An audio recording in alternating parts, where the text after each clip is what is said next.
Star Report. I am your host, Troy Terrain, PKA Star. Welcome to the show. Folks, technically, I'm on vacation, but this title has to be addressed. Off the rip is the reuniting of one of Bambata's former accusers. Is it a good thing? I think so. Myself, for those of you who know, I broke this story back in 2016. I'm going to go a little bit back, not too much, because I moved on in reality from this story years ago. I have not kept up with the back and forth, the tension, the drama, and things of that nature. I have been out of the loop. I had a YouTube channel called Hip Hop on Trial.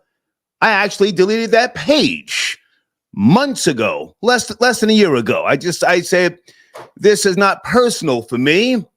I think I've educated you folks enough, and I deleted the page. But I think this is a good thing. Afrika Bambaataa and one of his accusers, who I will name later, I most certainly will, they got together. There was an embrace. Not to troll, not to make fun of anybody. For the most part, Black people, you are forgiving people. So I would assume this is a good thing. Yes, no, I don't know. I want to have that discussion with you tonight. I also want to call out some people who were fighting for credit. You wanted to be the first. You did this, you did that. And where are you? Where are the multiple videos? What is that saying they used to say decades ago? All call-outs are mandatory, yes? I may have to call you out tonight.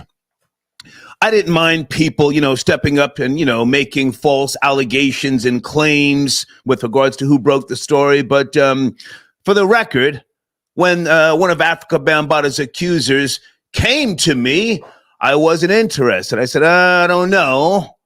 I had to make phone calls to people who I hadn't spoken to in years. Nobody could verify the authenticity of his story. I sent him to then go get pictures to prove who he was, and he was a former politician. Some of you're still hung up on some type of street name from the late 70s, 80s. No, it's a grown-ass man who was in the world of politics. So when I got the pictures, again, it took about 2 weeks for him to go get me those pictures, and then I did the interview. For those of you who remember, I didn't let him put too much emotion into the interview because I wasn't sure. And I put the interview out there. Since then, other people came forward. You know the story. I'm not going to talk about, all the intricate details. Again, there was an embrace, and there appears to be some type of forgiving and closure going on. I think that's a good thing, unless you see it different. Now, there are many grown men, grandfathers, if you will, who have claims. They are sticking to their claims. Let's be clear. This story is not about one person. It's not about two people. Social media would lead you to believe that, well, it's over now. No, it's not. It's not over. And let me just say to those of you who have been through similar experiences, torment, if you will, and you never got a chance to address the things that happened to you, I'm still here for you. I have a 501c3 called the Snitch Network. I do this type of work for real, for real. I work with people behind the scenes. I can help you with all sorts of legal remedies or claims. Claims and seek of remedies and things of that nature. So, yes, I moved on. I'm going to put Leila Wills' information on the screen a little bit later. Her and I haven't spoke in months. We got on the phone today. I'm going to promote her YouTube channel. I don't know what she is saying about this particular topic, but Leila Wills, who is from Chicago and New York, Leila Wills lived in New York for over 15 years. She has kept up with a lot of the details and the things behind the scenes, the Hip Hop Museum, and she still is addressing these issues. And for those who don't know, she recorded many interviews on her YouTube channel. I may or may not get into that a little bit later, but that was her project, her documentary. It got twisted over the years, like I was down with it. No, I wasn't. But anyway, so Afrika Bambaataa, to my knowledge, has not released a statement. He is still being sued in civil court by way of a John Doe. And other people I've spoken to other alleged victims behind the scenes here maybe 3 months ago. I'm not going to speak on what they're planning to do. If they do pull the trigger, I will keep you in the loop as best I can. But as I said, I moved on. There's no axe to grind here on my part. It was just a story. And for those of you who are, journalists like myself, we don't allow ourselves to become too connected or too involved with the lives of the people that we interview. It's business. Anyway, so that's my main story this evening. Afrika Bambaataa reunites with one of his many accusers. Hey, also, just out of respect, because a lot of the older Zulu Nation members and we still chop it up from time to time. We never had a beef back in the days, contrary to the lies and the bullshit that was put out there. Let me say condolences to the family of Pepsi, R.I.P., Queen Pepsi from the Zulu Nation. Her passing brought about this reuniting of one of Afrika Bambaataa's accusers and Bambata, okay? So let's not, for those of you who are from the New York Tri-State area, or for those of you who are part of the Zulu Nation family, if you will, don't let her passing just go by, because of the new developments going on here right now, okay? She passed away. She put in a lot of years of service, and I don't have to defend her record or anything to that degree, but this is the reason why these two guys even were able to get together in the first place, all right? Phone lines open if you like to discuss this. But again, this is a story of many people who have accused Afrika Bambaataa. So it's not over. I want to say that, all right? Also, guys, my showrunner, are Black people worth the investment? Black people are not a monolith. Let me say that early. Black has so many different variations by way of today's society, okay? Whether you be ADOS, FBA, Foundational Black American, Caribbean Black, and Black itself is a social construct. It's not a quote unquote race. There are no pure Black people walking the face of the earth. But the question is based upon a discussion I had with one of my callers couple of days ago, a couple of shows back. And sir, if you're out there, your call was edited out, not because it wasn't a good call, but it took away from the other topics that we were speaking about. Was it Ray Gun, guys? I think we were talking about Queen Ray Gun from Australia, who took the breakdancing at the Olympics to new heights. Anyway, so he and I had a good conversation. I want to go back to that. Are Black people worth the investment? I'm talking about here in America. For those who are not clear on what a investment is, it's a commitment of resources to achieve later benefits, or an investment involves money. Then it can be defined as a commitment to receive more money later. From a broader viewpoint, an investment can be defined as to tailor the pattern of expenditure and receipt of resources to optimize the desirable patterns of these flows, pardon me. Are Black people worth the investment?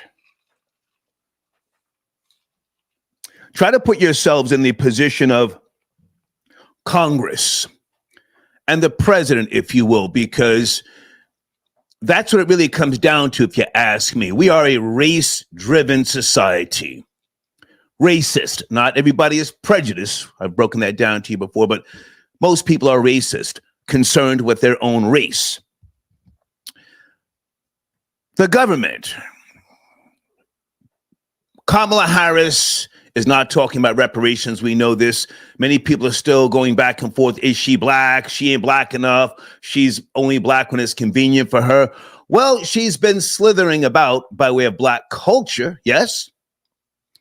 She's an AK. Oh, anybody know AKA? They have now got some type of political affiliation. I forgot to pull that story apart. Me. Or a political leg. I'll do the research and I'll bring it back in a few minutes. But anyway, are black people worth the investment? Well, objectively speaking, they may not think that, quote unquote, black people in America will pool their resources and do things other than purchase European clothing, cars, and things that they already benefit by way of. Am I making sense? So there may be a cap to what they think a certain group is capable of. It's all research when you get right down to it. Crunching the numbers, looking at expenditures. Anybody who's a business proprietor, an entrepreneur, you do this already when you're, getting ready to invest, whether you're opening up a restaurant or any type of Airbnb.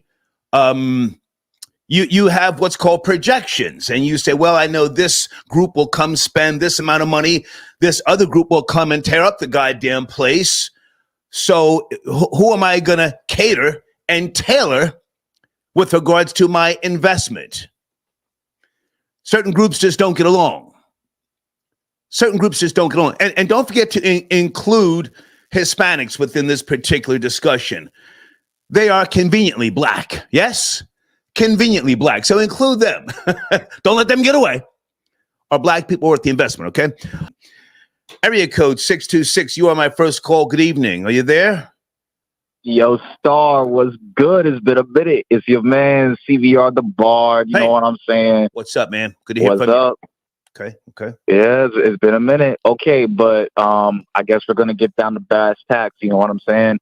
I definitely want to, say that as a student of hip hop, that most definitely Afrika Bambaataa, I still respect, I still respect Bambata as a founder of hip hop, as one of the luminaries of hip hop. Okay. And I just keep it at that.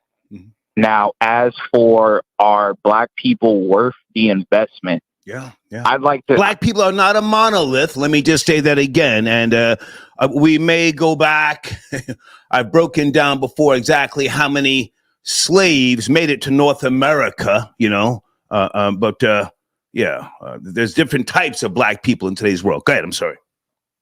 Now, within my 29 years of life, I'm now at the point where I'm on a black separatist type of movement. I've studied, Pan-Africanism. Okay. I don't even identify myself as black because John Henry Clark broke it down with, the real ethnic groups, Negroid, Caucasoid, Mongoloid, you know what I'm saying? So it's like, okay, I'm a Negroid, but I just happen to be a U.S. citizen who's a Negroid. My 29 years of life, how I've been treated in the States. And especially by, those that have been closest to me. I mean, we called up the other time when I got, when I got my ass handed to me over in Jacksonville. Remember, we have Florida Boy Jay. Yeah. Remember? Yep. Now, who did that? Now, Jacksonville is notorious for having a community. Niggas ran down on you in Jacksonville and put you in the hospital. Yes, niggas ran. Put you in the hospital. Yes. While I was put you in the hospital. Yes, and put me in a hospital for the first time ever while I was recording a podcast. Come on. And who did it? Now, there's a big Jamaican community over there. There's a big Guyanese community over there. But the people that did that shit to me was foundational Black Americans, my own U.S. brethren. When I got married, who did I get married to? CPR, I need you to watch the profanity. Let me just say that early. Watch the profanity. Go ahead. You already know, Star. I got you. Okay, now when I got married, who did I get married to? I was coming from California, right? I wasn't going to get married to none of the, stank tricks that I grew up around with the California accent and everything like that. Nah, homie, I got married to a woman from the Virgin Islands at that time. You see what I'm saying? When I was 21. I'm 29 now, and I'm looking at it. Didn't she divorce you? Didn't she divorce you? Now, yes, she did. Yeah. Yes. The marriage dissolved, but I had what is known as a nigger marriage. So that marriage was a spiritual marriage. You see what I'm saying? So I never did anything with any paperwork. So I'm good to go. Okay, so listen, I need you to bring it back to the question in my showrunner: are black people worth the investment? By way of the U.S. government, because the political race, according to if you pay attention to the polls and if you take the polls serious, they're saying this is going to be a very tight race. And again, Kamala Harris has already said no to reparations. Does that mean something even deeper, that black people are not worth investing in? CVR, you have 30 seconds. Please finish up. I'll say that the black people who are worth investing in, dude, look at the hustle that I have as a black man. The black man is worth investing in. Answer the question, the broad question. Now, Hey, the broad question, not you. The broad question. Black people, are they worth investing in? I say, well, since since the Negroid female always wants to separate herself in the States, I gotta pinpoint it to Negroid males that we are the ones who are actually worth investing in. If you're not up to speed, Afrika Bambaataa has reunited with one of his accusers. Now, again, this story is not over with, not by any means. I don't have to kick anybody's back in. But for those of you who take the topic and the discussion of molestation serious, do some research. Please do research. I mean, there's so many other different directions you can go in, but if you don't care, then the dominant society won't care. If you don't care, I want to say that, right? Showrunner, StaceyGlore.com, okay? Let me bring in area code 347. Are you there? It's Wednesday night. We're talking about Bambata reuniting with one of his many accusers. Are you there? Area code 347. If not, I have to go. Please do not. Hello? Yes. Star, what up? Yes, sir. Can you come to the phone, sir? You got us on speakerphone, on mute. What are we doing? Can you hear me? There you go. How are you? Can you hear me? How are you, sir? Good evening. What's good? What's good? Star was good. Tell us, sir. Tell us what's good, sir. Tell us. Ain't nothing good when you got B Stinker running around with Afrika Bambaataa after all the work we put in. Ain't nothing good. This is Hassan Campbell in the building. There you go, Hassan. Nice to speak to you. How many years has it been? It's been a little minute, man. You got to hit me with your number again. Good to hear from you. I sent you an email. Did you ever get the email? I sent you a text message. I reached out to you a few times. Nah, nigga, I've been trying to get your number for a minute. You know what? I've been off my game, but okay. You definitely can hit me at the Bully Boys. It's the same email. It's just that I get a lot of emails. Okay. A lot. Good to hear from you, man. What's cracking? What's shaking? Ronald Savage. And let me just say this, I call him Ronald. You guys still keep referring to him by this street name. You do know that takes away from the serious nature of his background in the world of politics, yes? Oh, okay. I'll take it back to his government. Yeah. I mean, when I interviewed him, when he first came at me, I wasn't sure, and I couldn't verify him as being someone who was touched. I'll just say touched. I could verify. You and I have had these discussions. I could verify. I could place you in that apartment when you were underage. Him, I could not verify. So that's why I made it a point to introduce him as Ronald Savage. And I made him go back and get the pictures with him and Chuck Schumer and others so that people could see this was a politician and possibly a seasoned liar. You can take it from there. That dude is diabolical. What he's doing is evil. What he represents is evil. The way he's carrying the situation, like to sit up there, is like both sides is nasty. Like on one side, you got Afrika Bambaataa standing next to a man that destroyed the whole Zulu Nation. Because one thing people fail to realize is that Ron Savage frontlined this, and I gave this story wheels. I put my story out and took it back. He came out to the world and cried me a river, cried the world a river. I never trusted him from the beginning, but I said, you know what? Let me give this dude a chance. And I should have followed my gut, because it's like, now everybody's attacking me, talking about, oh, Afrika Bambaataa's outside in the park. What are you gonna do about it, motherfucker? I mean, let me clear the curse. You gotta watch the language, please. Watch the language. yeah. I'm in the house raising my kids. I didn't know he was gonna be out there with undercover agents, because that's who he had standing there with him, with Muhammad Stanley Bell and Mickey Benson, and them dudes look like they're already 1 foot in the grave. And everybody talking about, yeah, go out there and go get him. He already dead.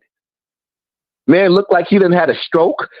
Like he lopsided. Bee Stinger standing next to him looking pregnant. It was just an ugly moment. It was like a horror movie. Okay, let's take it slow, because again, you and I haven't spoken in years. We've remained cool as far as I know, but again, I have been reaching out to you, just to be clear. So Ronald, however it happened, I heard that because Pepsi passed away, there was some event that took place. Was it Katona Park? Was that it? Right. Okay. So you've got personal issues, and I respect that. But at the same time, I want people to know that I considered you once, and I still do, the bravest man in hip hop. I gave you a plaque, because you came out, you stuck to your guns, and you never said to me you wanted to take Bambata to court. And Ronald Savage, he went off and doing his own PR runs, and he went down to Philly. They had a whole something to do with the rape culture rally, and he said in front of everybody, a whole bunch of white people, I will not stop until that man is arrested. So fast forward, he has done a total 360. And I guess people want to know, objectively speaking, will you and Afrika Bambaataa reunite, or is it not a possibility? Will me and Afrika Bambaataa reunite? That's not me saying that. I'm just saying that appears to be the consensus from some of the comments I'm reading. I don't know. Listen, I don't know. When they see me and Afrika Bambaataa reunited, it'll be me standing over his grave taking a piss. I'm gonna turn it to one of them drill rappers. Who I smoke, young BB. Like, nah, absolutely not. Okay. With them dudes, what he represents, what he's doing, what Ron Savage is doing, if they would have came out together and said, you know what, we're going to stand for victims, and we're going to go get counseling, because I know I'm a sick, evil man. If Van would have told the world he's a sick, evil man, and actually went and sat down with a doctor to castrate him, then I can actually say, okay, cool at this point in time. But no, I'm not taking a bribe. There's not enough money on this earth that's going to make me recount my story. No. Well, listen, I want you to feel comfortable to talk. I'm not cutting you short. I'm just trying to, again, be objective, because you were the first person to come out technically on Facebook when I brought Ronald out. Someone sent me a link to your, I'm trying to remember if they sent me the link to your Facebook post or whether they just sent me the actual file, but you were the first one to come out. And again, I salute you. You stood on what you said, and you never were talking about taking Bambata to court.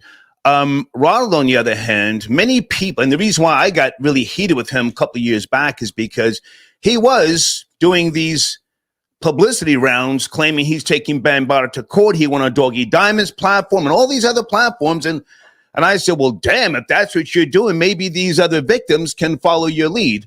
A lot of them don't live in the New York tri-state. You know this already. So they were looking for him to be the guy to kick in the door on their behalf. Do you want to speak to that, or is that not worth revisiting? Well, Ron Savage, the steps that he was taking, especially with him marching and being a part of the crime bill that passed where victims could actually come out. Child Victim Act. And yeah, the Child Victim Act, for him, he played a part in that, marching and giving his energy. He gave a lot of energy, and I believe with both of us together, with you mainly, because a lot of people like to take credit for me. They did this with me, they did that. No, absolutely not. I give one person credit and all the credit, and that is you. And if I gave anybody credit outside of you, it would be Queen's Flip. Nobody else, not the conscious community. So to see that the movement that we've created and the energy and the awareness that we brought, and then for it to come down the line right now and see where he at, it's heartbreaking. Like, it's like I said on Lord Jamar, I was on his platform a little bit earlier, and I said, yo, you know, there's victims out there that's watching. Did you really just do this? They watching you. They need to feel. They need to feel like, you know, it's nothing worse than being violated by the violator, and then you have nobody to turn to, and you look to this person as a hero, and then he runs back to that dude the way that he did, and then recant his story. That was a death blow to all the victims. I can understand. It's painful. Yeah, I can understand it, and I really, I feel for you because again, you came out. There was no motivation, no pressure to do what you did, and I hear what you're saying. Just to be objective, right? Just to be objective. Ronald's not the only person to accuse Afrika Bambaataa. Is he now getting too much attention? Maybe people should just dismiss, him reuniting with Bambata and say, let's focus on molestation and the other victims. Well, why is it such a concern that he even reconnected with Bambata? I thought he always wanted to be with them. Well, it's psychological warfare, the game that they play. And what they're doing is, if they can get Ron Savage to recant his story, then that means Hassan Campbell, the bigger problem, is a liar, because I'm a force to be reckoned with on this internet, and I'm bringing a lot of energy towards that devilish lifestyle that Bam lived, where he liked to tinkle with little boys. So it's like, okay, this man is not going away. So now we got to use one victim to destroy the other victim. And Ron Savage jealousy, the way you took to me, I think I got to blame you, Star. It's something about our connection. He hated it. He absolutely hated it. And that's possible. It irritated his soul. That's what. Did you see the video with him crying on YouTube? And he was like, "You stole my life. You stole my story." And just to correct that, like, Star, you know, behind the scenes, at first, I didn't even want to come back out. We was trying to get you to take the video down at first, and then when all the threats and all the "we gonna kill you," like, oh really? Well, let me show y'all what I think about y'all. We came out full throttle on them. I was trying to hide. Ron Savage was trying to have the limelight.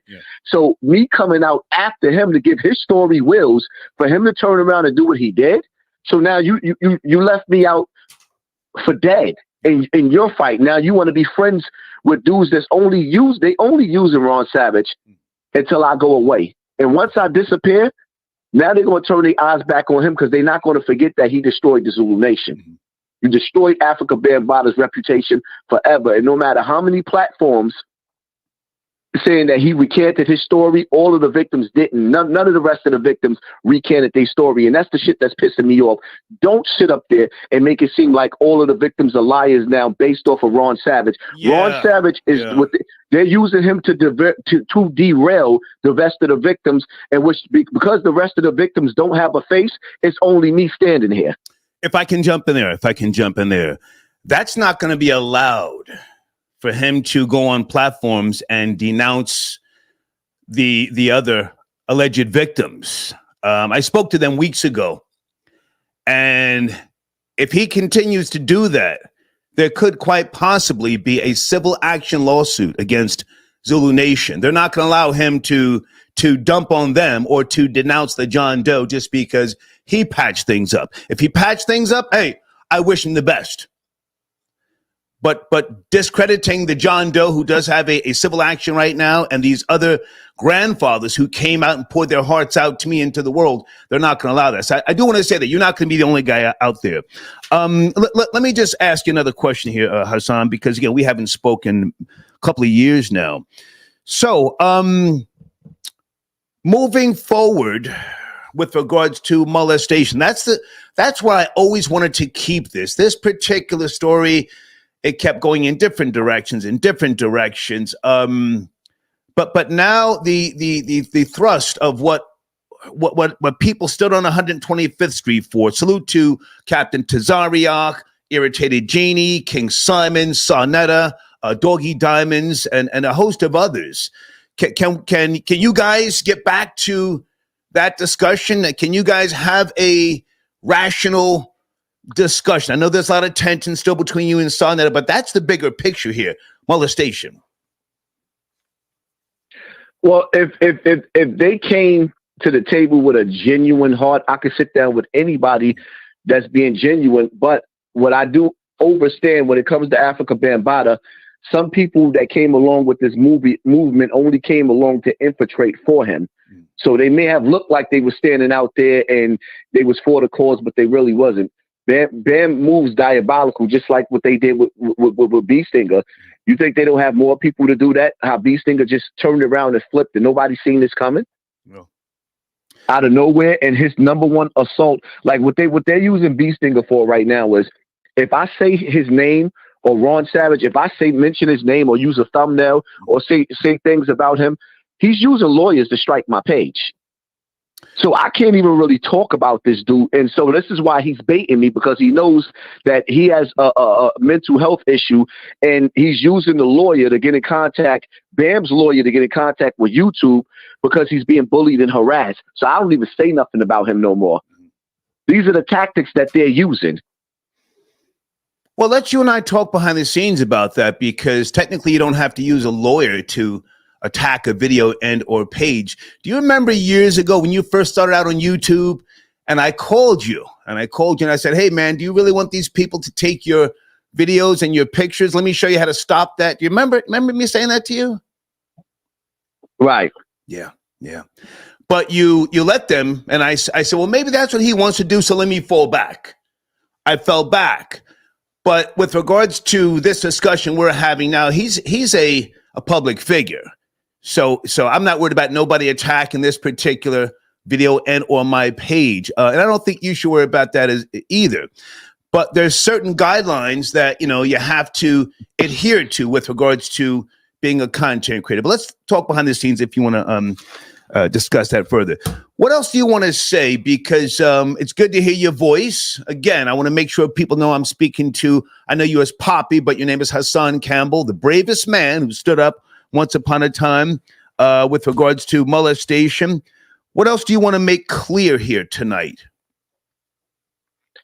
Well, I just want the people to understand that, I had to keep myself relevant by swimming in celebrity gossip and other topics, because I knew this war wasn't over. Right. And talking about molestation and child victims every day will have, it'll drown your platform out. Right. But for the long run, I had to preserve myself for the long run. This fight is far from over. Because there's an Afrika Bambaataa in too many houses across America. So we don't just stop. I feel like the job is really pretty much almost done with Afrika Bambaataa. Our job was to make families and people know that this man is a danger to children.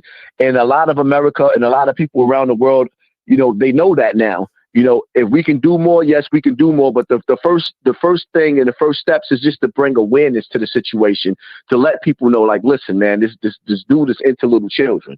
And we've done that. Well, if I could do more, I'm going to do more. I have to say that's hearsay until he's, faces a judge or a jury. I have to say that's hearsay. Now, I believe you. And I did get confirmation that you were, within his clutches at your preteen years. But with regards to other people, I don't know that for certain. So again, this particular meeting, this closure, if you will, between Ronald Savage and Afrika Bambaataa. Do you think Ronald Savage needed this type of closure? Because I don't know if he took money or not. I really don't know. I never got that deep into his, there was audio that you and I heard that I had posted on Hip Hop on Trial where they were offering him money, but I don't know if he took it. I am inclined to think he just wanted to be back within their good graces, and thus the reason why he's doing so much.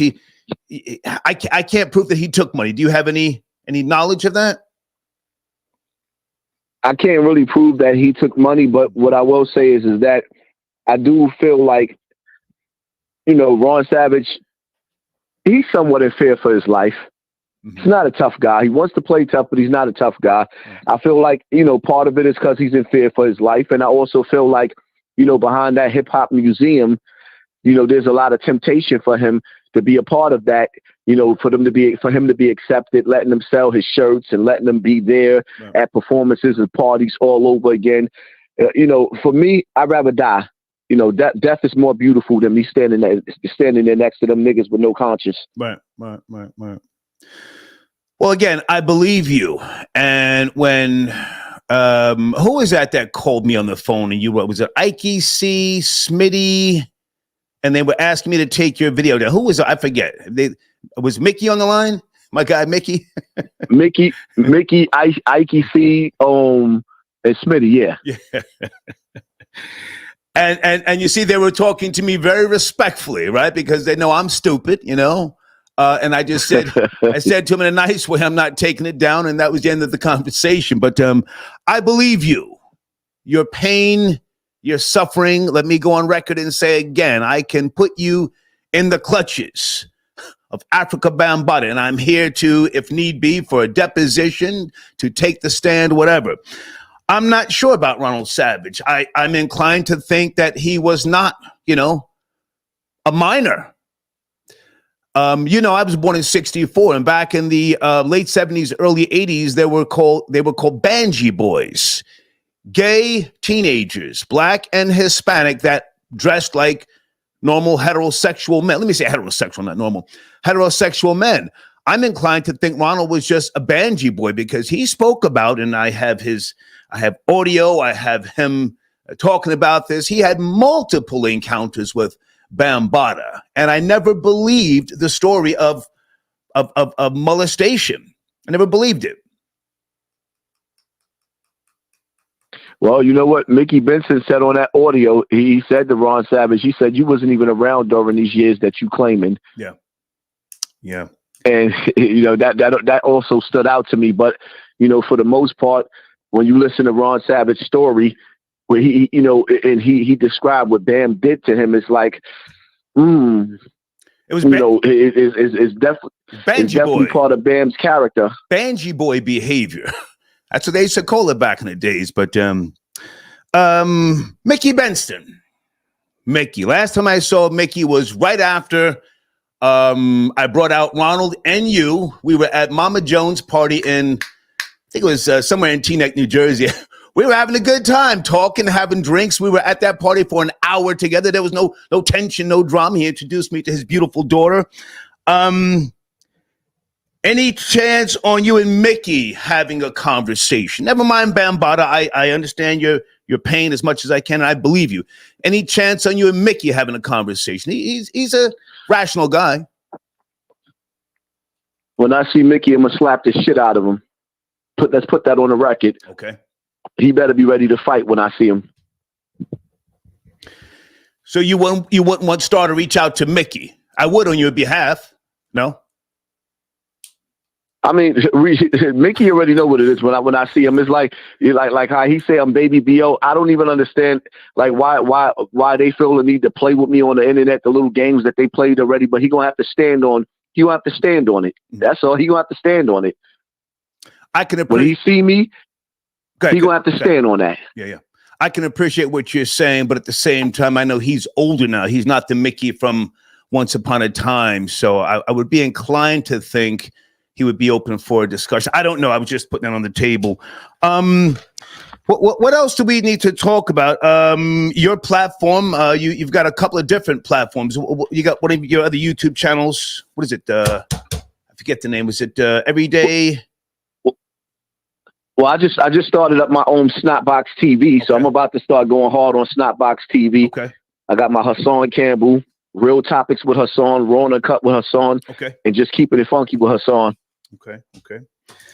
I don't have a lot left, man, with regards to questions for you. Again, I believe you, and I still say you're the bravest man in hip hop. You were, very, very intertwined with them, and a lot of the elders that I spoke to, that I knew from the '80s, who I always had great relationships with. they admitted to it. They said, yeah, man, that's Baby B.O. They kept referring to you as Baby B.O. He's official. He was in Bam's, place, yada, yada, yada. So I don't have a lot of questions for you, man, but if there's anything else you need to say, let me know. Stay in touch. If you want to, I'll shoot you my number again. No, I definitely had to pull up and show some love. Okay. Me and Leila Wills was talking like Star going live right now. It's like, I got to call in to support. Yeah. Leila has done a lot of work, and I want to make it clear to people who don't know. Leila lived in New York for over 15 years. They keep thinking she's some woman from Chicago who was this was some type of clout chaser business move. She spent over $40,000 of her money, and molestation is a very serious topic to her as well. But hey, Poppy, good to talk to you, man. Stay in touch, all right? Most definitely. Okay, take care. All right. All right. Hassan Campbell, haven't spoke to him in years. Okay. Guys, we're having a discussion, I guess. Afrika Bambaataa reuniting with one of his many accusers. Showrunner, there's Leila Wills' YouTube channel, all right? Again, I haven't spoke to Leila in months, but we did speak today. She has still been doing research with regards to molestation. Leila has a background with not just journalism. She's a professional journalist, but also the Black Panthers. That's a big part of her family, the Nation of Islam. So the topic of molestation was very, very close to her heart. Let me just say that. She was not some opportunist looking to, just make a dollar. She came to me months after I broke the story with Ronald and Poppy, a.k.a. Hassan. And I gave her all of my notes, and she, started trying to put the pieces of things together. So I urge you to go to her channel for further updates. I moved on, to be honest with you, okay? Phil, I got your donation. Thank you for tapping in. Okay, I'm not sure what that means, Phil, but thank you so much. Hey, Lorna, I got your donation. Star, you're my hero. I love you. Oh, okay. Oh, yeah. You're talking about what somebody used to say about me. Yeah. Yeah. The con. That was the con. I said, yeah, okay. David, I got your donation. Salute, Star. Your work ethic is unmatched. Thank you, David. Okay. Is it Bernard? I got your donation. Okay, well, sir, Afrika Bambaataa is still being sued in civil court by a John Doe. I don't have an axe to grind.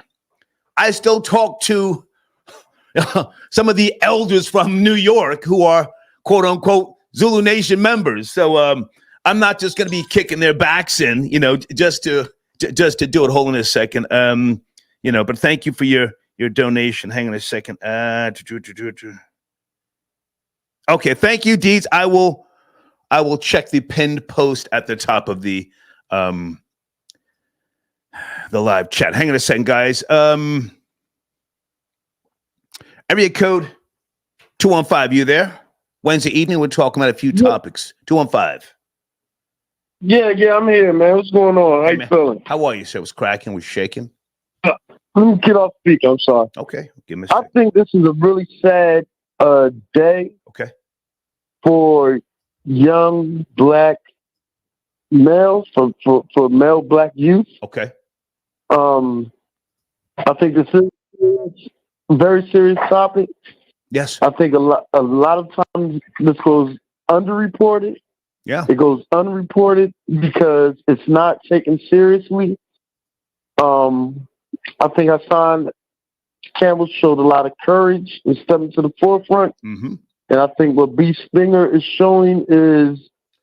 Sir, can I ask you to refer to that man by his grown-ass name, not that little high school hip-hop thing? Ronald Savage. Oh, okay. I'll say Savage. Okay. Yeah, okay. Brian Savage. What he's displaying is the mindset that allows this to go unchecked. Is that people become bullied, people want to be part of the in crowd, and as a result, they allow that influence to deter them from doing the right thing and standing 10 toes down. Okay. And being honest about that situation. And I think it's horrible. And I think from your perspective, from my perspective, we grew up from how you explain how you grew up with two parents being fortunate, being, having being protected, coming from a protected environment.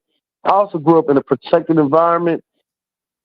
It's hard for us or for people that come from a protected environment to really understand how children who do not come from a protected environment, how vulnerable they are to these situations. And it's easy to... Can I jump in there for a second, sir? I appreciate what you're saying. I really do. And I don't take offense when you say protected environment.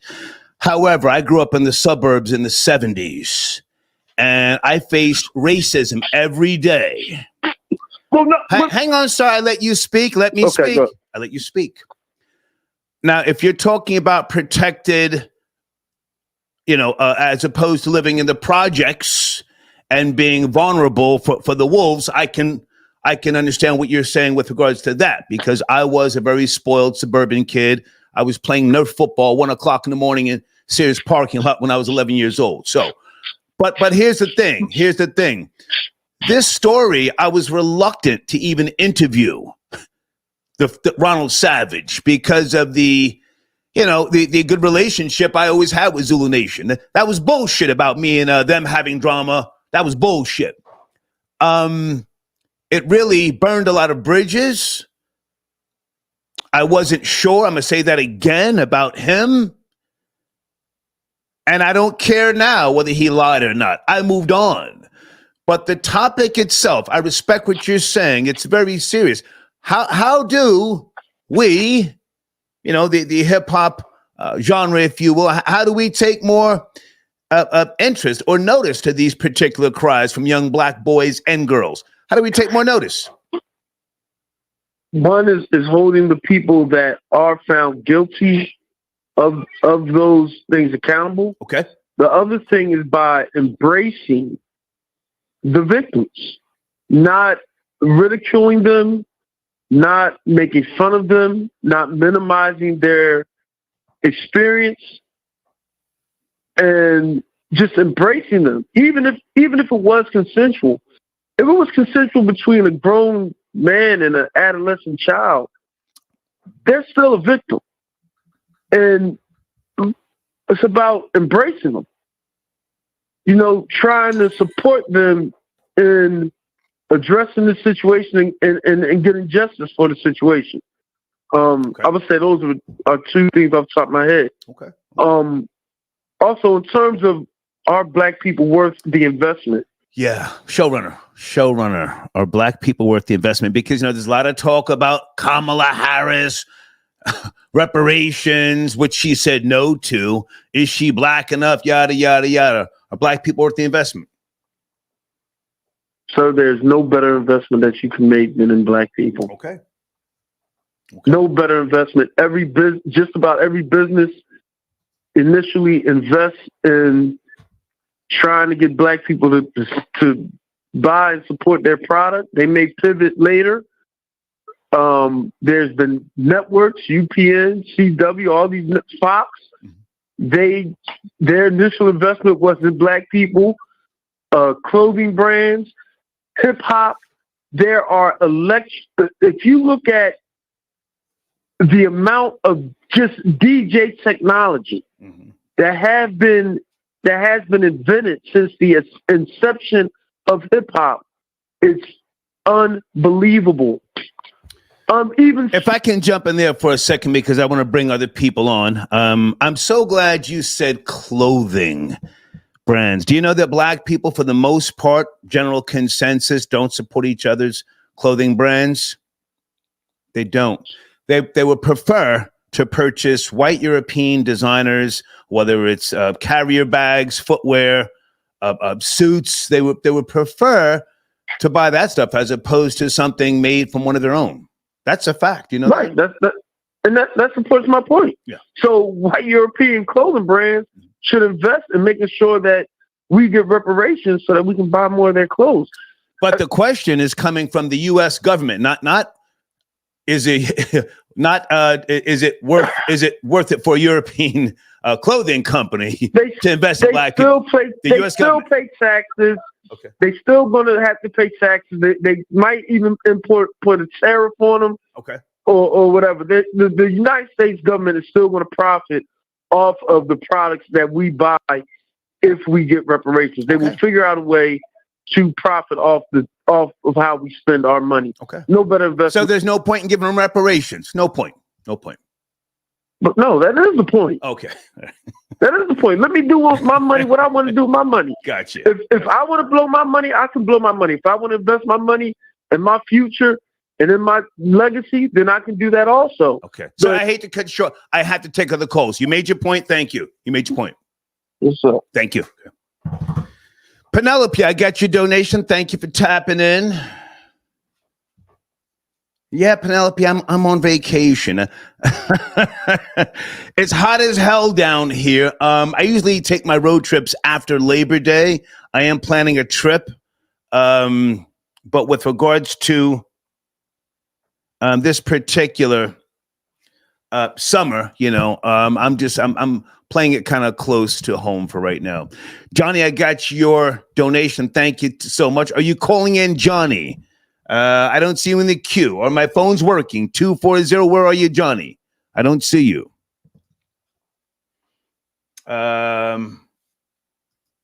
Peace, Shazam. I got your donation.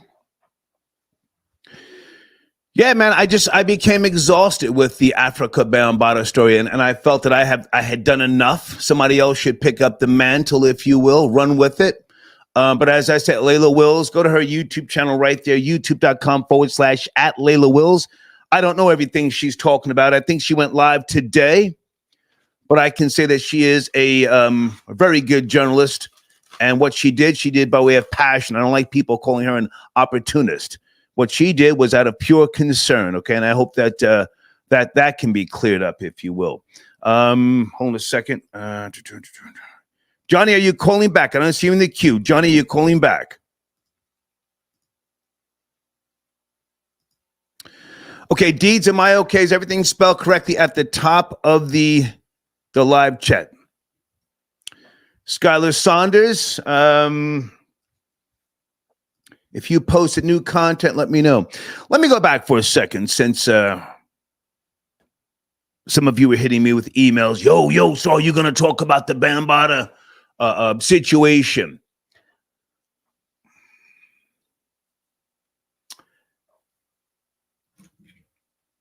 The research that went into the accusations and the claim now by way of John Doe,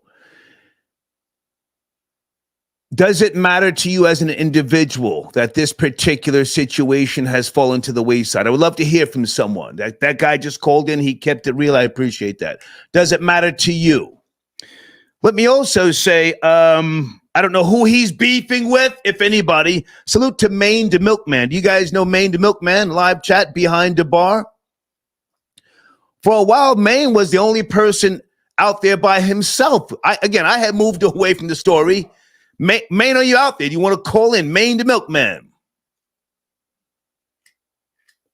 I should spend time reading the live chat tonight, to be honest with you as well. You guys have been sending in donations. Thank you, Russell. I got your donation. Maine was not only the only guy for a while, a good while, more than a year, focused on the facts and the details. But with regards to molestation, he really put his foot to the ground. Okay, so you guys saying yes, Ayo Maine. Okay, yeah. Okay, so okay, I don't want to say who he's beefing with. I don't get involved with who these people are beefing with. I just, I catch wind of it, but I don't want to get involved. Ant Live reaction, I see you. Okay. Hold on, guys. Sit tight. T, I got your donation. Thank you for tapping in. Blade says, oh, okay, here's Blade. African-American blacks are a better investment than Ukraine or Israel. Okay, if they get reparations, at least it will be circulated right here in the American economy rather than tucked away in Swiss bank accounts. Blade, I got your emails as well. You've been sending me a bunch of emails. Miss Playful. Hold on a second. Oh, wow. She took a hard shot at me and the milkman. Thank you. Miss Playful, do you want to tap in? I think you and I spoke recently. Truth Be Told podcast. I got your donation. Follow the Truth Be Told podcast. Truth Tellers Needed. Okay. If not, Miss, I Am Playful. Thank you for chiming in, dear, and thank you for your donation. Area code 312. Are you there? Good evening. It's Wednesday. Discussing Afrika Bambaataa Reunites. 312. Yes, no, maybe? Good evening. Good evening, Star. This is Leila Wills checking in. Hey, I would Leila. like to call in tonight. How are Hey. you? Good to hear your voice. You too, Star. It just seems like a serious, well, not serious, because I also said tonight that we don't care. Don't flatter yourself. I hope they run down the street and get married. Okay. I don't care. We haven't cared at all. Okay. You're talking about, please get over talking yourself. about Bambata and Ronald Savage. Correct. Okay. Correct. Go ahead. Ronald Savage, and I won't bore your audience with this, but Ronald Savage has been begging to be back with Afrika Bambaataa for over 2 years. Okay. He's asked to do a song with him. He's asked to meet with him. His voice gets soft when he talks about him. And so none of us are surprised by these turn of events. Right. But I think it's good that everybody is seeing what we already knew. Yeah. You know, and you have done a wonderful job. If I get my dates wrong, correct me, but you have done a great job putting boots to the ground, traveling, interviewing people. This was all by way of passion, and I want to make sure that people know that you've lived in New York for well over 15 years. You were an HBO director and other things. So this was a passion for you, yes? Not just something to do because it was a big name, Bambata. I didn't even know who Bambata was. My first recollection of rap music was Run DMC. Okay. I'm from Chicago. I lived in New York for a little over 10 years. Okay. But I worked in the business. No, this was a story of, oh, wow. After I heard, I think I told you a long time ago, when you first had Ronald Savage on your show, and I was in Chicago, you know, it was the evening. I remember it clear as day. I thought it was some kind of punchline coming because I listened to you. I was in New York, and I was like, what is Star doing? Right? Like, I was like, he's setting us up for something. So I was kind of waiting on the punchline. Then I think you did it another night. Yeah, I wasn't sure myself. I said, what am I doing? But go ahead.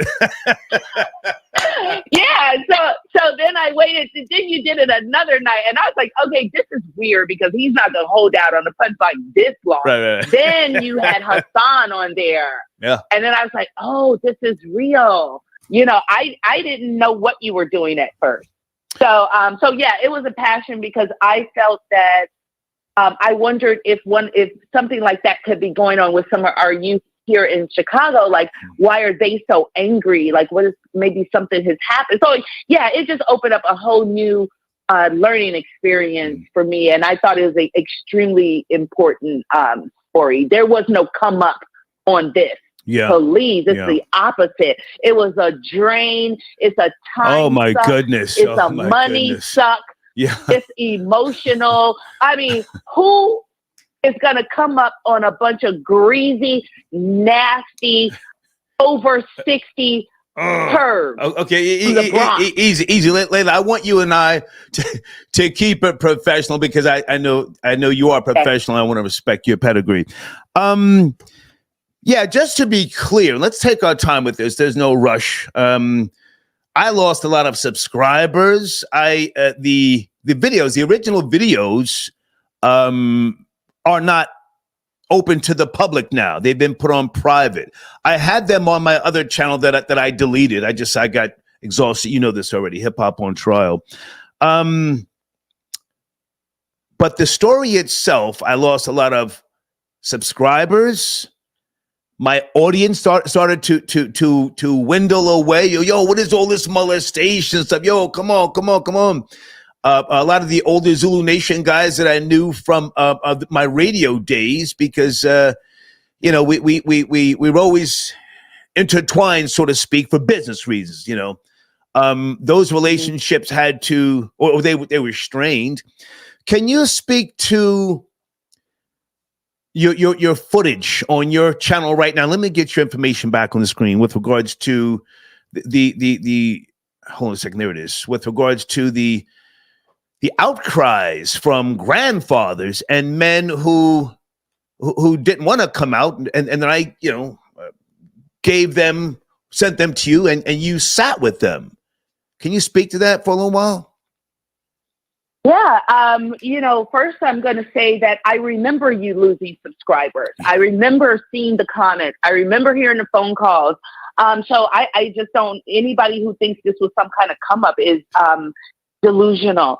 But it was, your coverage was still extremely thorough, but it was a sacrifice that you made, because you didn't have to do that. I remember Eric B coming on your channel.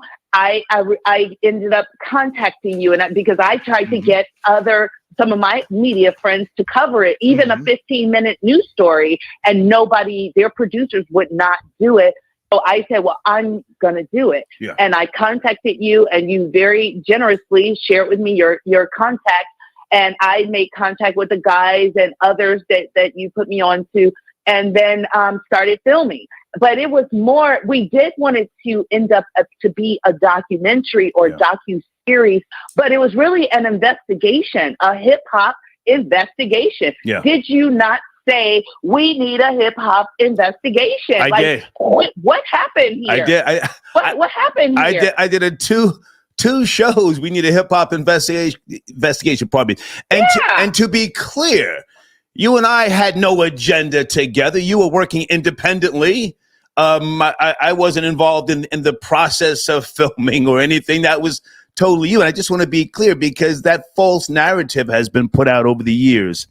And let me also say, for those who don't know, the story, it wasn't just a drain on me. It really affected me with regards to the topic of molestation. I learned so much about it. You have a background in journalism again, so this was draining. But let's go to Ronald for a second. Let's go to Ronald Savage. So his getting back together with Afrika Bambaataa. I know you've got a different perspective, and I respect that. Is this a positive for the urban media, hip hop, if you will, or does this do more damage, in your opinion? This is a play. This is a game. The Universal Hip Hop Museum, now the Hip Hop Museum, who dropped Universal because of us, they just received $1 million. What is happening right now is that the Bronx are closing ranks. Okay, they are trying to solidify the Zulu Nation as hip hop's first family. They are trying to get Ronald to try to denounce all the other guys, so that the lawsuit that we know is present will, like, as if that he's going to discredit the John Doe and others. And I just want to make one quick note, is that when this allegedly happened with Ronald, it was around like 79, early 80, like 80, like around there. These guys were born in like 77 and 70. They weren't even in there. So how can he say who was of age and who was not? Right. He cannot say that. So this is a game. This is a play. That is that museum, Bambata, and was a Zulu Nation stronghold. And that's what we hurt, those pockets. That's what they are trying to recover. That's why Ronald Savage is out here on this tour and trying to discredit everyone else. It is not genuine. It is not a good or a bad. It's a money play. Okay. They talk about opportunists. That's what is happening with them. Okay. Well, listen, I've got a lot of respect for you, and it was good to talk to you today because we haven't spoken a while. Anything on your platform, youtube.com/@Leila Wills that needs to be mentioned or promoted? Yeah, we have the video footage that they can watch of other survivors. We have live streams. I just did a live stream tonight about this. Okay. And they can just go through the videos if they're so inclined. But Star, I just wanted to call in and say, hey, and thank you. And just, you know what I'm saying? Just like, hey, Star. That's it. Well, listen, I haven't abandoned the fight for molestation. I just moved away from this story, as you know. It was taking too many weird turns, but I am here. Let's you and I continue to talk, and anything that you do, I will support you. You know, I'm down in North Carolina, but if you put together another rally or something, let me know, and I will gladly promote it for you. Oh, and people don't know that you organized a rally at SOBs a couple of years ago, right? Yeah, I helped with that one also, which got Bambata off the show. They removed him from the show. Right. Boots to the ground. Leila Wills is who I'm talking to, guys. Yeah. Great to talk to you. Thank you, Star. Yeah, we'll catch up tomorrow, I'm sure. Okay. Sounds good. Okay, All right, bye. Okay. Might be a sponsor right there. Hey, good evening, 510. Are you there? Wednesday what's evening. going on, Star? Hey. Big boy, Sir Shy, Oaktown. Sir Shy, how are you, man? Good to hear from you. It's cracking. We're shaking.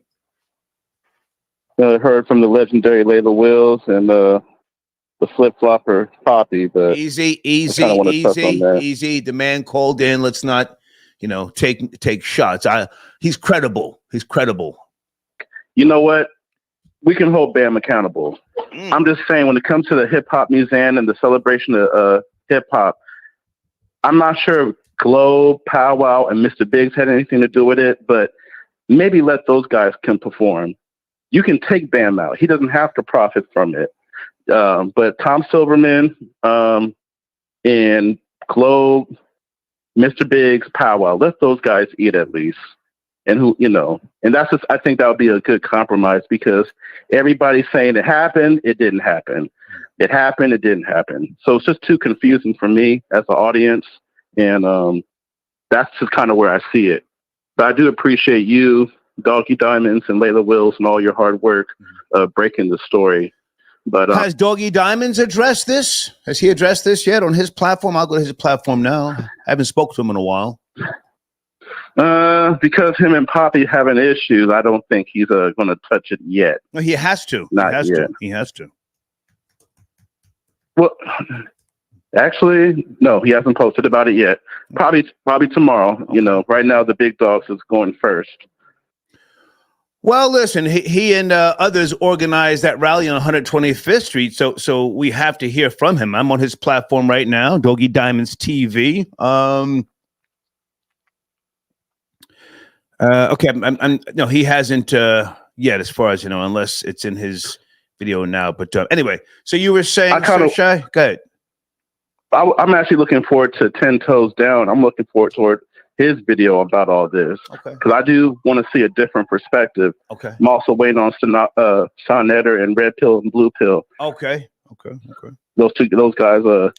Well, as you know, I have no problem mentioning other platforms, but I have to ask: is it time to let those two, Ronald Savage and Afrika Bambaataa, just make up and let's move on from them or Ronald, because the story doesn't end with him, and it's not just about him; it's about multiple men. But again, finish up, Sir Shy. No, I agree. I just think at the meantime, while Bam's going through this, let Glow, Powwow, and Biggs perform. Okay. We cannot pretend the Soul Sonic Force wasn't there. It's impossible. That 50th anniversary was born because we didn't get to hear Renegades of Funk. We didn't get to hear Planet Rock. Damn, how old are you? What are you, like 60? I was born in 87, but I do my research. Star, you were in the movie Beat Street. I saw you in the background. No, I wasn't. You're capping. Now you're trying to troll. But hey, man, good to talk to you. Yeah. Hey, can I talk to another subject before I go? Quickly, Sir Shai. Oh, quickly, yeah. Of course, Black people are worth the investment. Some of the callers made some great points. I support Black clothing, like Actively Black. I supported FUBU. I supported Sean John. So, I mean, I've always done that. I support Tariq Nasheed. I support anything. I support this program. Anything that's FBA. Thank you, man. Thank you. I agree. Have a good one. Great to talk to you. Thank you, Sir Shai. Okay. Hang on a second. I think Maurice is calling in. 917. Where is Maurice? Hey, Maurice, HudsonTubs.com. How are you, man? Great to have you back on board. Stephen, how you doing? How's everything? Great. Do you have any new images or something else we can post in that community section tomorrow morning at 9 a.m.? I'll probably forward you some, I'll have to talk to Amy, maybe get something squared away. Maybe not for 9 a.m. She won't have images I can give you. She won't be back until Monday, but just send the email. I'll get it, and I'm going to get you back to the top of that page. But great to have you back on board, man. Where do you want to start? You know what? I'm listening to the topic tonight, and I don't know where to begin on that. It's a very touchy-feely topic, but I just want to commend you on it. Just talking about it. Thank you, man. Thank you. I mean, I sent you an email earlier saying how do you move on with and reunite with someone after something like that has taken place and you've ruined, or just say change the trajectory of someone's life. People are never the same after that, so that's, but I don't know. Let me jump in right there. Let me jump in because having broken these types of stories, this was not the first story I broke of that magnitude, how people choose to heal and closure, I don't think anybody can determine, My issue with Ronald Savage, and I think a lot of people's issue, was that he was out there on the front lines all by himself. Not me. I wasn't telling him to do it. Leila Wills sure as hell wasn't telling him to do it. He was down in Philly, as I said, at some type of rally for all these white people, taking his time, talking to the audience, laughing, smiling. And yes, he went on Doggy Diamonds and 2 other platforms talking about he's taking Bambata to court. So that was the concern. Hey, man, this is something you started doing. We didn't tell you to do this. We actually came to see you about what you're doing. He went up to Albany, which was a great thing with regards to the Child's Victim Act. But when he started talking about taking Bambata to court, that we were like, whoa, okay, well, if you say so, we'll follow your lead. So that's what the issue is with a lot of people. Go ahead. Yeah, I mean, you're absolutely right. As far as how people choose to go about and heal, that's one perspective I didn't take into account when I was just speaking just now. So you're 100% accurate about that. I do agree with you on that, in that regards. But to the business at hand, I offer Hudson Tubs. It's a bathtub reglazing company. It's a great alternative to replacement of tiles. You can reach me at Hudson Tubs, Maurice at HudsonTubs.com. I don't push reglazing. I do reglazing. Okay. I'll be 100% honest with you. If you do need a reglaze, I'll let you know. But if you don't, I'll let you know as well. A lot of people always want to just jump right into just reglazing. And I'm like, listen, if you own this home, you plan on being here for the long haul, right, maybe replacement is your best option, right, because it's worth the investment. It's your home, it's something that's going to add value to your home. Now, there's some things that, that you can't replace, that needs to be rejuvenated. Then that's what we probably can have a conversation about. Hey, maybe we can do a reglaze on this fixture or this sink or, or this or this bathtub. So, like I said, it's a fraction of the cost of replacement. But once again, I don't push it. It's always a suggestion, and like I said, if you want to call up, you do a consultation, and I'll be 100% honest with you, like I am with all my customers. Okay, and that's pretty much it. All right, great to talk to you, Maurice. I appreciate you, man. Have a good night. Thank you. Okay. Thanks once again. One of my sponsors, Maurice from HudsonTubs.com. Hey, Evelyn, I got your donation. Star, always bet on black. Yes, we're always worth it. Sounds hot. I hope you're right. YouTube.com/@ on their next podcast. That's another one of my sponsors. Okay. I was looking I thought I saw somebody in the queue. I'm not sure what happened. His call dropped out. Anicia, I got your donation. Thank you for tapping in. Star, does that 28-year-old Jamaican girl have too much energy for you? I wouldn't say that. But there's just certain things in life as an older man I'm not trying to repeat, So there's that, that level of comfort that, I just I'm gonna hold dear to me.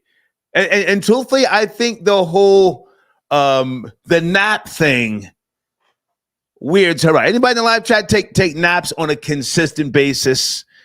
I don't like to be disturbed when it's nap time. Hang on a second. Anybody in the live chat? Naps. Okay. Who says Star likes to be alone? That's a fact. Yeah. I live alone, but I'm not lonely. I live a boss life. It may not be the life for you. Oh, anybody see Elon Musk at dinner with his robot girlfriend? I was going to post that in the live chat. Yeah, I live alone, but I'm not lonely. Listen, I've got so much to do by the time I get up in the morning, like at 7 a.m. And then when it comes 2 o'clock for the nap, I'm like exhausted. I got to get back up, do things. There's really not enough hours in the day. Hold on a second. Osiris XTV, I see you, my nigga. King Simon, I sent you a text, sir. Do you want to call in? Let me take the time now to say, again, salute to those who are out there on the front lines. But I want to hear from you guys. But let's not just fall back now that, Bambata and one of his accusers has reunited. I think that might be a good thing. And again, I moved on years ago, but for those of you who came out the gate really hardcore, now's the time to ask questions. Oh, is that who I think it is? 347. If it is, watch the language. Watch the language. Yeah, man. What's going on, white boy? What's going on, white boy? What's up, Rory? Yo, Star, what up? Yo, hey, before we get started, Icarus, the guy who punched Rick Ross in his mouth, his face. Did you know he's got a track out and he just did an interview on his channel? I didn't see that, man. Yeah. I didn't see that. I'm gonna post it tomorrow morning. You might want to check it out because he's not some racist like people were trying to make him out to be. He's hip hop and he's talking, and I think that's a good thing. Icarus. Oh, well, nowadays, come on, man, you can't say nothing. Everybody gonna say you're racist. Yeah. It doesn't matter. It's look at the people in England. They fighting for their lives. They're fighting for their kids. The Civil War kicked off, and what's the media doing? Calling them racist. It just that's what they do. They call them racist. If this goes with the topic, well, you are racist, Rory. Hold on, you are racist, and that's why that's one of the reasons why you and I get along. I'm racist. You're racist. You're racist. Don't act like you're not. Fuck. I think we all a little bit racist. I mean, what? We're supposed to run from that? We're all a little bit racist. There's nothing. I would even say you're a bigot, Rory. I would even say you're a bigot. You're a bigot. You're out of your mind. No, I'm not a bigot. I might be a little racist. You know, I might be a little racist, but I'm not a bigot. Nah. Come on. Hey, man, how can you blame me? I went to public school in New York City. Right. This is institutionalized. You know, this is systemic, institutionalized. I'm not 300 years old. If I was brainwashed into racism, then black people were brainwashed into racism too. They don't like, a lot of them don't like us either. Yeah. So black people are racist. It's a product of our environment in America. Black people are not racist enough. I tell you it all the time. They should be more racist. But go ahead. Oh, you're bugging. Black people are the most racist in the whole world. Black Americans are the most racist people in the whole world. There's not even a comparison. I don't care what anybody says. Black people in America, in New York City, more especially in Brooklyn, Queens, Bronx, Harlem, all of that. But then black people are racist as goddamn hell. If you think I'm lying, come live here, experience it for 3 or 4 years, and then go back and you tell me if you ever experienced racism. Forget about racism down south. Right. You want to see racism, come to New York City, and black Americans will be the most racist people you ever met in your whole life. In your whole goddamn life. No. Black people, not even close. Black people ran you out of the Bronx. Right? Black people ran your family out of the Bronx. You had to move out to Long Island. For the Bronx. For the Bronx, man. Salute to Hassan Campbell. That's the guy right there. Good guy. I don't have any issues with him. Good guy. I think Hassan is a gangster. I think Hassan is like one of those. He's a real Bronx dude. I ain't gonna lie, man. I mean, go ahead and say real nigga. You want to say nigga? Say it. You want to say nigga? Real nigga? Hassan a real nigga. There you go. Hassan a real nigga. They're not trying to see Hassan in the flesh and the blood, man. I haven't seen one person roll up on Hassan. I haven't seen one person step all these boogies on YouTube talking all that rough, tough shit. I haven't seen one person step to Hassan do nothing. Not one. Now, I see the song stand in his own project and have beef with a lot of people, bottles thrown at him, all that. Well, he got a hot slug up there. Now, hang on. He got a hot slug up there. Got that slug. Pow. Yeah. So, I don't know why people don't respect. Hassan, man. Hassan the truth, man. Whoa. Well, they do. I gave him a goddamn plaque. I respect what he does. A dip. Hang on. Showrunner, Rory. Are black people in America worth the investment? What say you, Rory? At this time, I would say no. At this time, I would say no. I would definitely say no. Wow. No, man. You know, I got to be honest with you. If they got a bunch of money, they're going to give it to the small hats. They're going to buy slave chains. They're going to try to get in with some sort of record company. All that money's going to go to the small hats, and we're going to be right back where we started from. Everybody's going to be right back where they started from. The small hats are going to stay rich, and the brothers going to stay poor. You know, no, unless they have some sort of cohesive integration and stop killing each other and hating on each other. Could you imagine? They're blowing each other away right now. You know, it ain't nothing. They're taking each other out like it's the wild, wild west. If they have money, the black on black crime would go through the goddamn roof. We'll go completely through the goddamn roof. Let me jump in and say, Now, I said this on my last broadcast, but I wanted to bring this particular topic back. I think if black people get reparations, there's a good chance that they will, how do I say this? That they will rise up and take America from white people like yourself. There's a good chance.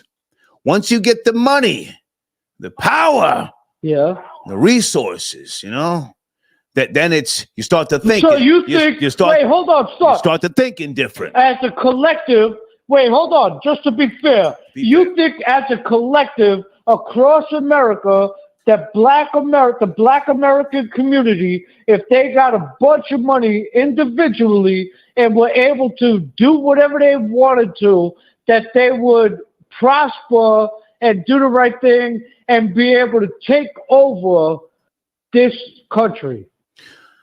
I think there's a good chance. Yeah. Their mindset would be different. Their spending habits is one thing, but when you get a sense of worth and then you have the resources and the power, I think human nature, it only makes sense that you would then want to dominate others. Yeah. Yeah. But what kind of money are we talking? What kind of money are we talking? Enough to get what's needed, the resources, power, and things of that nature. Yeah. Okay, well, let me just say this, Come on. We have, in the last 4 or 5 years, seen the people, the Democrats, who the black people put in power, totally bypass them and bring in foreigners who've never contributed anything in a wave, in millions that we've never seen before. And those people have been given billions and billions of dollars that none of us, whether white or black, new to this country, been in this country a long year, have ever seen. And you're going to see this winter where there are old black women freezing in project apartments while these new foreigners who black people have advocated for are living in 4-star hotels in Midtown Manhattan without a worry in the world. Who is ever going to give them reparations? And they keep voting for the same people who are actually bypassing them and bringing in new people. And you think they're going to get reparations somehow, some way. Their reparations have already gone to South Americans and Central Americans. Over $10 billion spent in the New York City alone. Rory spitting facts. Pay attention. Alone. Yeah. And if you look at the Chicago, they shut down schools for black people only to reopen them for migrants with their taxpayer dollars. So you're never going to get Pro babies. Do I let the white boy cook or what? Do I let him cook? Come on, Rory. Come on, man. You are never going to get reparations without proper representation. And all the people talking about Kamala Harris are talking about another wave of 8 to 10 million people who are replacing you. Not replacing white people. They're replacing the lower class, which is the black class. They are replacing you. And we're seeing this shit in real time. This is real time. So reparations is a fallacy until you jump on a Trump train and get all American. Because all American means people born here, been here for a long time, and foreigners get the goddamn X. And they're going to get the boot. The man told you he's willing to put them in concentration camps until he deports all of them.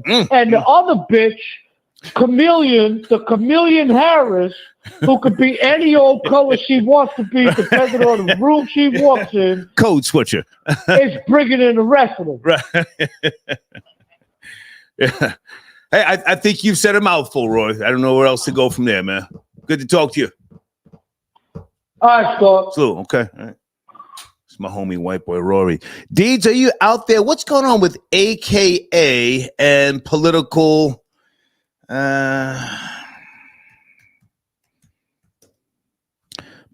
party?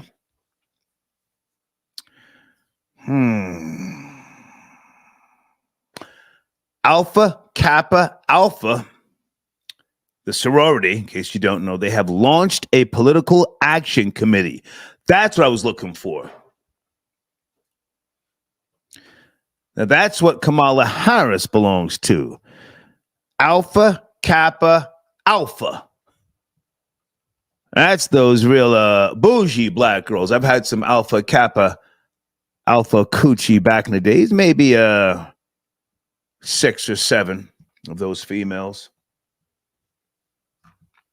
They now have a political action committee. Damn, is this a first for them, Deeds? They have now claimed her as its most prominent member. I have to. This is by way of USA Today. I have to put this in the live chat. Area code 562. Sit tight. You're up next. 562. Sit tight. Tiffany, I see you in the live chat. Tiffany said they own code. Yes, they are. Damn. Sheesh. Okay, King Simon says, peace, Star. I was watching, but I am not calling in. I'm heading to bed. Thanks for the text. Appreciate you. Okay, King Simon.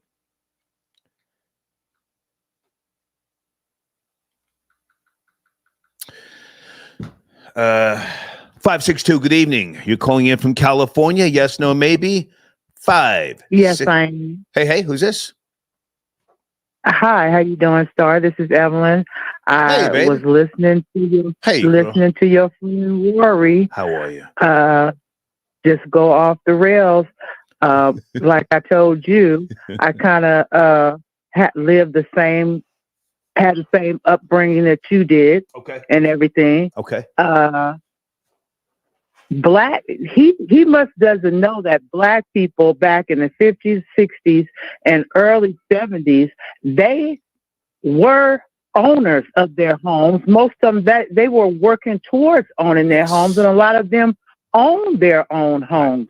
It was the 80s that came, and their kids got on drugs. They tried to save their kids. Yeah. They tried to help their kids. A lot of them, they were getting older, they were dying out, and their kids got their homes. They took the homes and they sold them, they mortgaged them for crack cocaine. That's a fact. But now that's a fact. We finally coming back. We sent our kids to college. We've went to college. We've gotten education. And yes, if we had reparations, we would know what to do with them. The ones that don't own homes, right now, I'm quite sure that they would, because they are tired of living the way that they're living. Okay. They want better things. These young people that I, hear and see now on social media, on TV, even just around the neighborhood, and my own children that are like 34, 33, I have myself. They're working towards something. They want to have something in life. Right. They just don't want to have nothing. And if they had reparations, that would help them to get it. Yeah.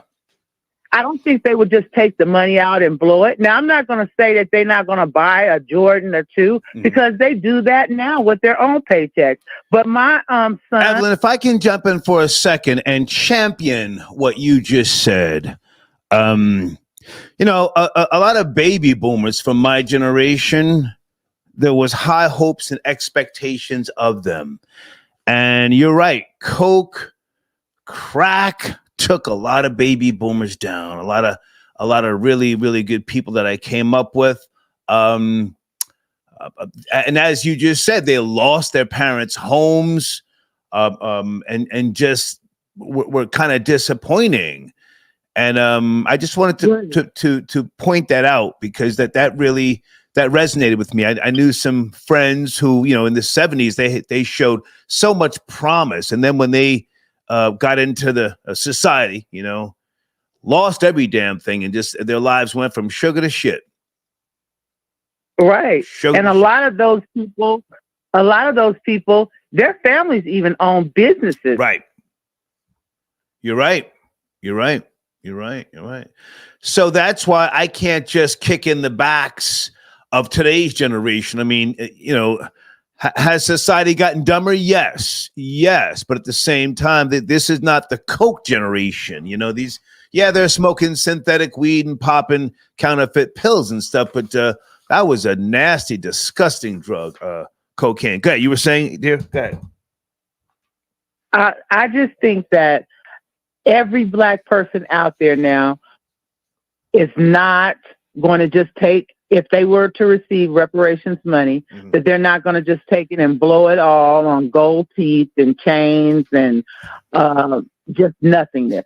I do believe that a lot of them will even get together and form co-ops, buy property, do some of the things like Killer Mike is trying to do down there in Atlanta. I just believe that I don't trust Killer Mike, but go ahead. I don't trust that nigga. Okay. All right. I'm sorry. No, go ahead. I'm just saying, I was just making the saying that how they're trying to come together. They're trying to do something. If we had nothing, we had pennies back in the day, and you could make a Black Wall Street. You could make a Rosewood. You could make, it was a city in North Carolina. I can't think of the name of it. If you could do your own city. Wilmington? Yes. Yeah. If you could do them then, why wouldn't you want to do it now? Yeah. With reparations money? Yeah. And do it even bigger and better. Evelyn, before you go, do you know about or do you care about this whole Afrika Bambaataa story that I broke back in 2016? There's one of the alleged victims who has found closure. He and Afrika Bambaataa embraced and had some type of conversation. Do you care? Let me just say this. It's not that I really care or don't care, but the boy, whoever he is, either he's I don't know what, I can't think of. He's a grown ass man. There's no boy. Grown ass man. No boy.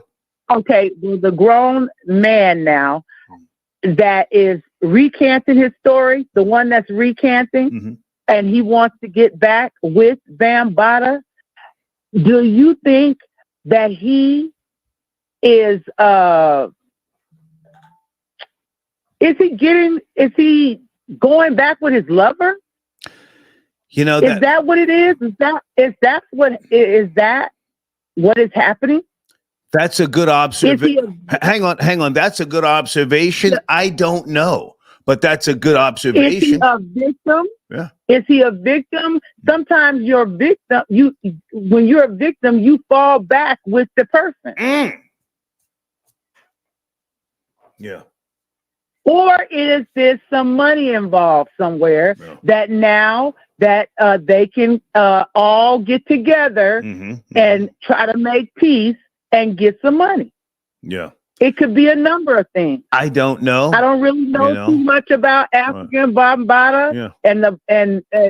I heard about him. I heard of Planet Rock and stuff like that.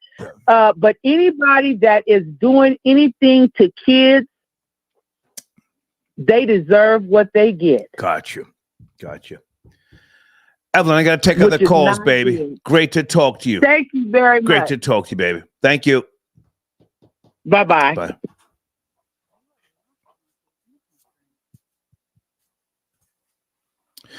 Yes, Deeds, thank you so much. See, she says the sororities political action committee is new. Yes. That's what caught my attention. This is new for them. Yeah, they just launched this political action committee.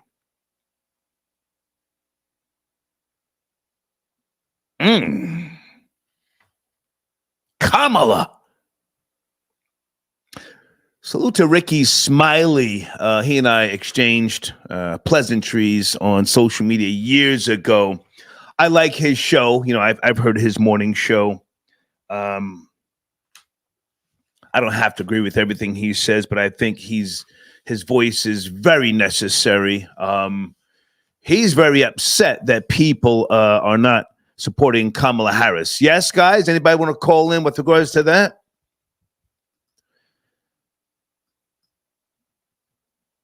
He's very upset. And as I've said before, I'm going to get mine in life regardless. You know, not that I'm, giving her any support, but okay, they're talking crazy in the live chat, as you should be. The DoorDashian has sent in a donation. Killer Mike needs reparations on his cholesterol levels. Okay. I'll leave that one alone. Area code 602, good evening. Talking about the Bambata debacle, as I used to call it. Are you there? 602? Yeah, what's going on, Star? How you doing, Pop? Hey, how are you, man? It's cracking. I'm good, man. Yo, this fucking guy. Sir, you have to watch your language. This is not the platform. I know, you just call and start talking like that. Slow down. I understand, bro. I'm several drinks back. What's going on? I apologize. What's going on? Yeah. This guy, Afrika Bambaataa, bro. For years, eons, him and a lot of guys from that era, allegedly, probably a lot of cocaine involved. Mm-hmm. Why they like to touch children, I'll never understand. But I mean, well, sir, that has not been proven yet. Slow it down. Slow it down. I'm just saying, No, it's fine that you're saying that. You can say that on the street corner, but you can't just blurt that out, across a platform without proof. The only proof I have is the stories that I've read, right? I mean, like many people, I'll just say that. Go ahead. But yeah, I'm uncomfortable with this whole Afrika Bambaataa thing, dude. And yeah, that's really all I have to say. Like, I don't know, making peace with this like the Stockholm syndrome kind of thing going. It's very strange. Very strange. That's possible. That's possible. Do you think? Are you a hip hop enthusiast? Who am I speaking to? Yeah, I'm second generation hip hop. Okay. My dad actually grew up with Cold Crush Brothers. Okay. Like I heard you talking about Conzo the other day. So they would call him Uncle Joey in my house. Okay. I know that guy. So yeah, they were firefighters together. Okay. So yeah, I moved on years ago, so I'm not fully in the loop. I don't have any axe to grind or scores to settle. It's disappointing that this guy who has a political background, and I wish people would stop calling him by this little street name. This guy came out of the world of politics. It's a little disappointing that he did not fulfill what he claimed to do. But I don't know. I can't just keep trying to, find out why he didn't follow through, Right. Yeah. No, I feel you, Star. I appreciate you taking my call, Pop. I just wanted to shout you out. Thank you, man. It's been a long time since I've been for the call, but talk to you soon, brother. I'll keep tuning in. Thank you, man. Salute. Okay. Please don't call me a brother. Let's go to area code 732. Good evening. Wednesday evening. Are you there? Wednesday. Yes, no, maybe. Good evening. Good evening. Good evening. If not, I have to go. Yes, sir. Good evening. Yeah, it was good, sir. You got to come to the phone, sir. Having a little trouble hearing you. You ready? Hold on. Give me 1 second. Give me one second, folks. Give me a second. You can hear me now? Yeah. What's really good, my nigga? What's really good? Yeah, I want to say Bam been a bum. Let's go. He's been a bum since the old school. You know what I'm saying? Like, I don't want to talk about other people on the other line, but like Poppy been saying that. You know what I mean? Like he been like real greasy, you know what I'm saying? And for all these years and all them people knew that, and they ain't act on that make a lot of black motherfuckers soft. So you're gonna watch the language. I got to get you out of here. Gotta watch the language. Said, excuse me. Okay, go ahead. You know, but like personally, I just feel that way. Mm-hmm. You know what I mean? Because ain't nobody gonna put that much energy into something that ain't true. But I'm from Jersey, you know what I mean? I'm a G. I'm a dude that get my bread and my cake up, you know what I mean? But let me just jump in for a second. There are other alleged victims, and I am going to say alleged until there is a conviction with regards to the civil case or some other matter. But I have done research, extensive research, as you know.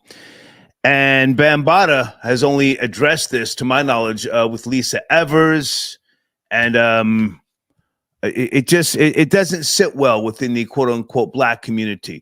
That bothers me, that he has not spoken up that much, and that he has not sat down with people such as matter of fact, I'm not even going to say names, but he has not sat down in some type of group setting outside of the Zulu Nation to address these claims.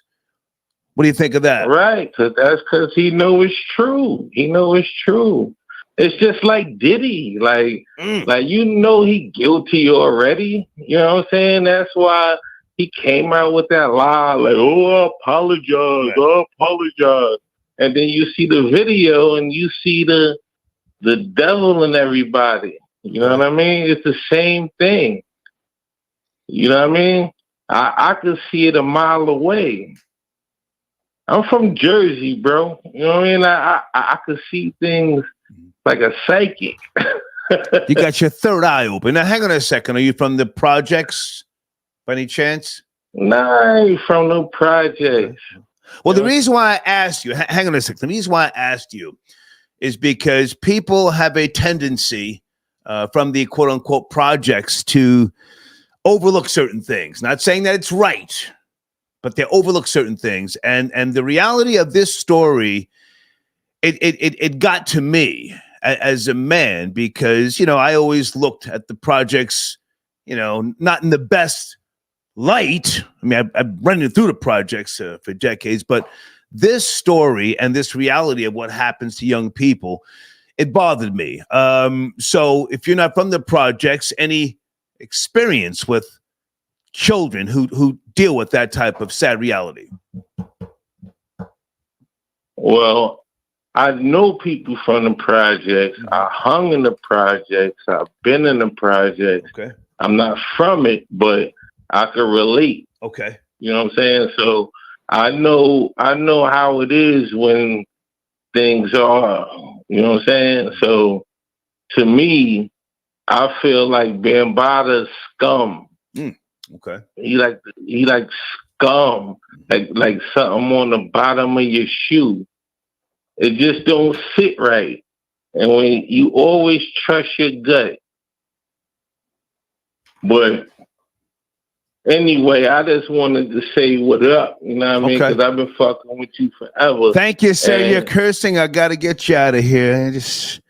I appreciate the call, man. But come on, guys. This is a business. You can't just drop F-bombs and profanity. Just, you can't do that. You can't do it. You can say nigga all day. I don't make the rules. Rondell, I got your donation. Thank you for tapping in. We sipping on that Cali red wine tonight. Salute. Not me. I'm drinking Perrier and orange juice. I'm on the Pharmasus 500, my nigga. I got to hit the gym in the morning before the sun comes up. Thank you for your donation, Rondell. Guys, sit tight on the phones. 985, you'll be my next caller. 985, sit tight.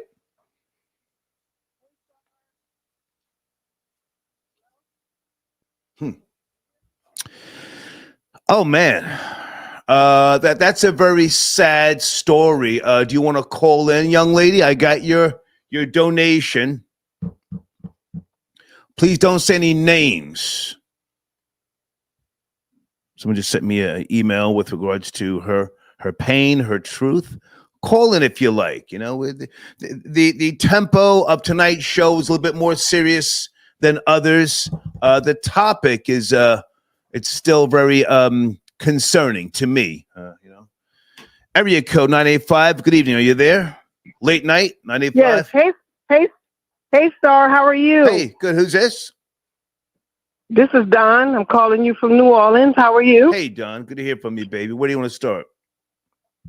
I just want to tell you I appreciate your hard work. I learned of you. Thank you, baby. From you exposing this story. Mm-hmm. And you were man, you really brought it to light. And I thank you for that, because this happens a lot in the community. Mm-hmm. And it gets looked over. And you were so passionate about it, and you worked hard. And I saw what it did. I've been, supporting your Thank you, baby. your channel for a minute. Thank you. Even when you all had, like you said, the Star Chamber, all of that. Mm-hmm. But I looked at you differently when you took on this story. And I want to applaud Poppy for being so bold to stand up against this. And I saw all of the drama he went through. You just bringing light to that, Leila Wills, and just all your hard work, because there's so many young men that have gone through that, that's walking around here hurt and frustrated, and they're afraid to talk about it. And it gets looked over, especially with men. Women too, but men, they never talk about it, ever. Right. And I appreciate you. And I just want to tell you that that's what made me look at you. And you was really working, even with the young lady, what's her name, Jessica Reed. You broke that story. Jessica Reed. Yeah. I saw that whole story. I watched everything. I've been watching this for years. Thank you, baby. I just want to tell you, I appreciate you. This, you was boots on the ground. Yeah. And I just want to tell you, thank you. You have a wonderful evening. Thank you for your call. You too. Okay. Take care. Bye.